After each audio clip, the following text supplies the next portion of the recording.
আজ কোথা থেকে এতগুলো পেয়ারা পেলাম? নমস্কার। আজ একটু বেরিয়ে পড়লাম ভাইয়ের ডাক্তার দেখাতে। যেতে যেতে এই পুকুরটা চোখে পড়লো।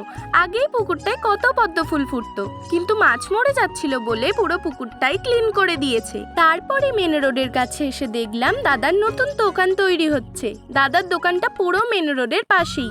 পুরোটা এখনো কমপ্লিট হয়নি, তাও অনেকটাই হয়ে গেছে। আজ আমরা 4 জনে বেরিয়ে পড়েছিলাম, আমি, ভাই, আমার মাম্মি আর আমার দিদা। এরপর আবারও বেরিয়ে পড়লাম ডাক্তারখানার উদ্দেশ্যে। এখানে এসে দেখলাম আমরা সহ 3 জন রুগী। যাই হোক, রুগী যেমনই হোক, ডাক্তার কিন্তু খুবই ভালো ছিল।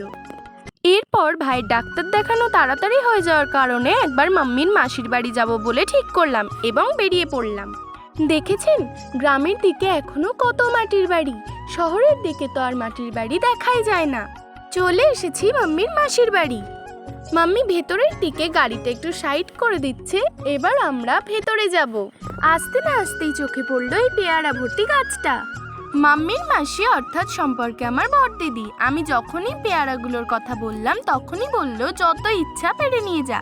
দেরি না করে মাম্মিকে বললাম চটপট কটা পেয়ারা পেড়ে নাও। আর মাম্মি গাছের সামনের দিকে কটা পেয়ারা পেড়ে নিল। যেহেতু আমাদের বাড়িতে কোনো পেয়ারা গাছ নেই, সেহেতু এখানে পেয়ারা পাড়তে খুব মজা আসছিল। আর দেখুন, এই পেয়ারাগুলো পেরেছি। সন্ধে হয়ে যাচ্ছিল বলে আর বেশি পারতে পারিনি।